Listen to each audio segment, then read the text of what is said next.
തല്ല് മൊത്തം കേൾക്കുന്ന ആൾക്കാരല്ല ഞങ്ങള്. എന്താ ഒരു അജ്ഞാത ജീവിക്ക് 10 തല 8 അടി ഉയരം 6 കാല് ഒന്ന് പോണേ. അല്ലെങ്കിൽ യാഥാർത്ഥ്യം പറഞ്ഞ ആരും വിശ്വസിക്കില്ല. ഞാൻ ശരിക്ക് കണ്ടതാ. കറുത്തു മെലിഞ്ഞ 8 അടി നീളമുള്ള ഒരു ഭീകര രൂപം അന്തരീക്ഷത്തിലേക്ക് അപ്രത്യക്ഷമായി പോകുന്നു. മാധവ കാലത്ത് തന്നെ തള്ളി കൊല്ലല്ലേ ഞങ്ങളെ. അന്റെ തള്ളു കേട്ടിട്ട് അല്ലെങ്കിൽ നിങ്ങളോടൊന്നും പറഞ്ഞിട്ട് ഒരു കാര്യമില്ല. ഞാൻ ശരിക്ക് കണ്ടതാ. ആ രംഗം എന്റെ മനസ്സിൽ നിന്ന് പോകുന്നില്ല. നിങ്ങളൊക്കെ മതേട്ടാ, നിങ്ങൾ കണ്ട ഈ രൂപത്തിന് എത്ര കാര്യമുണ്ടെന്നാ പറഞ്ഞേ? ഒന്ന് പോടെ തീർക്കാം. കാലത്ത് തന്നെ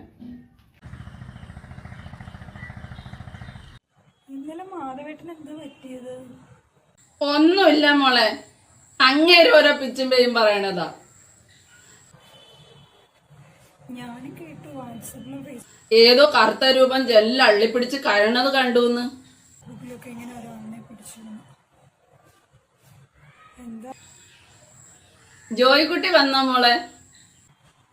ഇല്ല, ചേർ വരാനായി. ഇന്ന് രാവിലത്തെ ഭീകരവിശേഷം കാരണം പണി കഴിഞ്ഞില്ല. സ്കൂളിൽ പോകേണ്ട നേരമായി.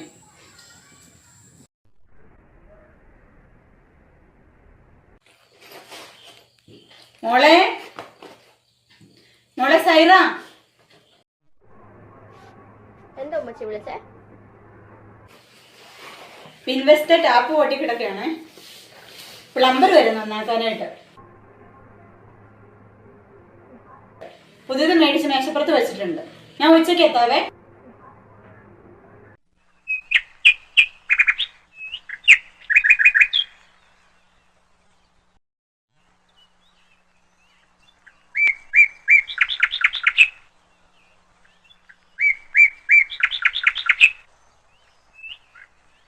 അവൻ ഇനിയും വരും. അവൻ ഇനിയും വരും. ഇരുട്ടിന്റെ മറവിൽ ഇനിയും വരും.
അങ്ങനല്ല.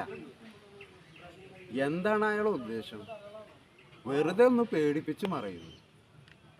എന്താണ് അയാളുടെ രൂപം? ഒന്നും മനസ്സിലാവുന്നില്ല. ഇത് മനുഷ്യനല്ല, എന്തൊരു വല്ലാത്ത രൂപം.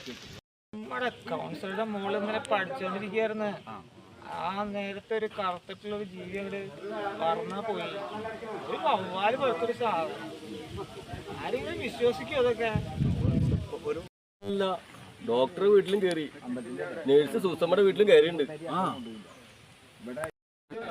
ഇനിയിപ്പോ വല്ല ഹനുമാനായിരിക്കും അത്.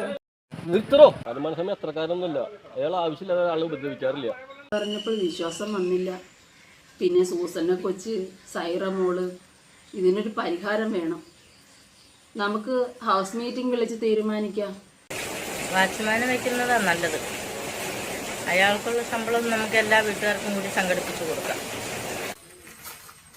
പോലീസിൽ പരാതിപ്പെട്ടിട്ട് കാര്യമൊന്നും ഉണ്ടായില്ല. നല്ലതൊന്നും അന്വേഷിച്ചു പോയതാ. നമ്മൾ കണ്ടത് ശരി തന്നെ, അത് തോന്നല്ല യാഥാർത്ഥ്യം എന്ന് കരുതി നമ്മളുടെ അനുഭവം പോലീസിന് തെളിവല്ലോ. കാര്യങ്ങളൊക്കെ നമ്മൾ പറഞ്ഞ പോലെ തന്നെയാവാം അല്ലേ? പിന്നെ ആ വക്കീല് കൂടാത്ത മനുഷ്യനാ. അയാളോട് ഈ കാര്യം പറയാൻ ഞാനില്ല. എന്തെങ്കിലും പറഞ്ഞാൽ കടിച്ചു കീറാൻ വരും. അയാളുടെ വായിലെ ചീത്ത കേൾക്കാൻ എന്നെ കൊണ്ട് പറ്റില്ല. വക്കീലിന്റെ കാര്യം വിട്ടോളൂ. കാരണം നമ്മുടെ കൂട്ടത്തിൽ കൂടാത്ത ഒരാളുടെ കാര്യം നമ്മൾ ശ്രദ്ധിക്കേണ്ട ആവശ്യമില്ല. ഇനി നമ്മൾ എന്താണ് ചെയ്യേണ്ടത് നമ്മൾ സ്വയം തീരുമാനിച്ചിട്ട് തീരുമാനം എടുക്കുക. അതാ നല്ലത്. ദിവാകര, നമ്മളിങ്ങനെ ഭയപ്പെട്ടിട്ട് കാര്യമില്ല. ഇതിന്റെ പിറകിലാരണം നമുക്ക് കണ്ടുപിടിക്കണം.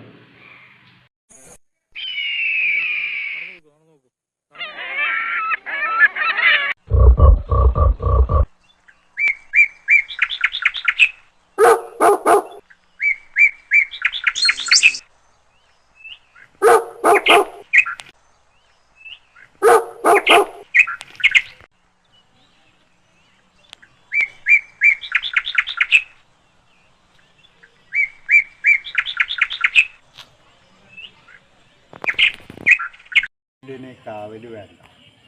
എൻ്റെ വീട്ടിലൊരു അജ്ഞാതനും കയറില്ല. ശരി സാറേ, കുറച്ച് നാളുകളായി ഒരു കാര്യം ചോദിക്കണമെന്ന് കരുതി.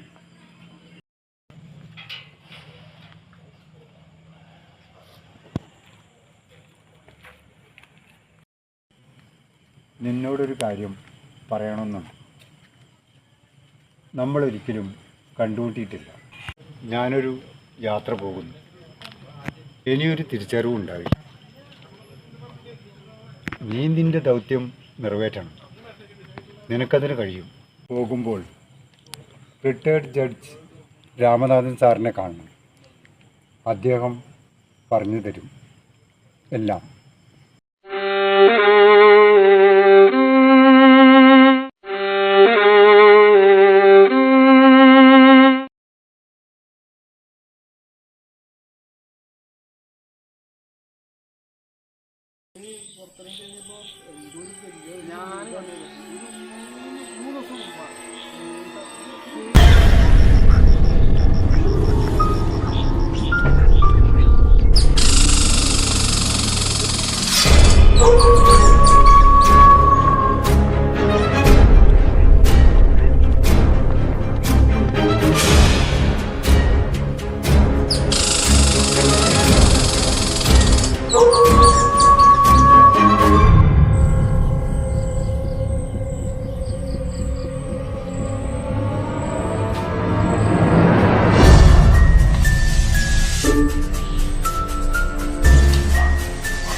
ഇതാ ഇവിടെ, ഇതാ സാറേ പിടിച്ചോ. അതാ ചാടി. ഇതാ ഈ ലൈനില്, അതപ്പുറത്ത്. സാറേ ഇങ്ങോട്ട് വാ. ഇടാ ഇങ്ങോട്ട് ഈ ലൈനിൽ പോടാ. അപ്പുറം പോടാ. ഇതറോ ഇവിടെ ഇങ്ങോട്ട് നീങ്ങടാ.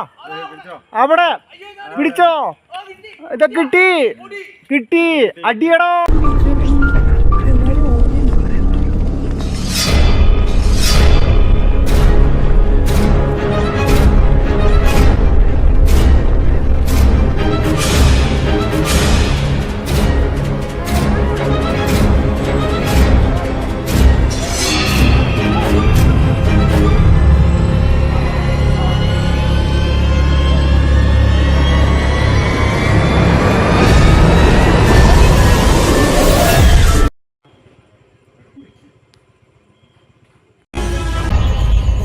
എന്റെ ചേച്ചി, ആ വക്കീൽ ഇത്രക്കാരനാണെന്ന് ആരറിഞ്ഞു? ഇത്രയും കാലം നമ്മുടെ എല്ലാം ഉറക്കം കെടുത്തിയില്ല അയാൾ. ഇവനായിരുന്നോ വക്കീല്? അവനെ ചാവട്ടെ കൂട്ടുന്ന അന്ന് തന്നെ ഞാൻ അവനെ കയ്യിൽ കിട്ടിയത്, അവനെ കൊങ്ങയ്ക്ക് പിടിച്ചതായിരുന്നു. എന്താ മാന്യൻ! ഇപ്പോഴാണ് ഓരോരുത്തരെ മനസ്സിലാവണത്. എന്തൊക്കെ ആയിരുന്നു, നമ്മുടെ ഇടയിൽ തന്നെ ഉണ്ടായിരുന്ന ആളാണിപ്പത്. ഇയാളെ പറ്റി നമുക്കൊന്നും മനസ്സിലാക്കാൻ പറ്റിയില്ലല്ലോ. നമ്മളോടൊപ്പം ഇഴകിച്ചേർന്ന് ജീവിക്കുന്ന ഈ സമൂഹത്തിൽ ഇയാൾ ഇത്തരക്കാരനായിരുന്നെന്ന് നമുക്ക് മനസ്സിലാക്കാൻ ഒരുപാട് വൈകി. എല്ലാം നമ്മുടെ കുറ്റം തന്നെയാണ്. നമ്മളെല്ലാവരെയും ആത്മാർത്ഥമായി വിശ്വസിക്കും നമ്മളെപ്പോലെ. പക്ഷേ ഓരോരുത്തരുടെയും ഉള്ളിൽ ഒരുപാട് കുതന്ത്രങ്ങൾ സൃഷ്ടിക്കപ്പെട്ടിട്ടുള്ള മനുഷ്യജന്മങ്ങളെന്ന് നമുക്ക് തോന്നുന്ന വിധത്തിലാണ് ഓരോരുത്തരുടെയും പ്രവർത്തനങ്ങൾ. ഇന്നത്തോടു കൂടെ എൻ്റെ ഇവിടുത്തെ ഡ്യൂട്ടി അവസാനിക്കുകയാണ്. നാളെ ഞാൻ ഇവിടെ നിന്ന് പോകും. അതിനു മുമ്പ് ഇവിടെയുള്ള ഓരോ കുടുംബാംഗങ്ങളോടും ഞാൻ എൻ്റെ പ്രത്യേക നന്ദി അറിയിക്കുകയാണ്. മുത്തപ്പ, നമ്മള് എന്നും ചെയ്യണ പോലെ മെഴുകുതിരിയൊക്കെ കത്തിച്ചു നമ്മുടെ കാര്യങ്ങളൊക്കെ ഒന്ന് റെഡിയാക്കി തരണം.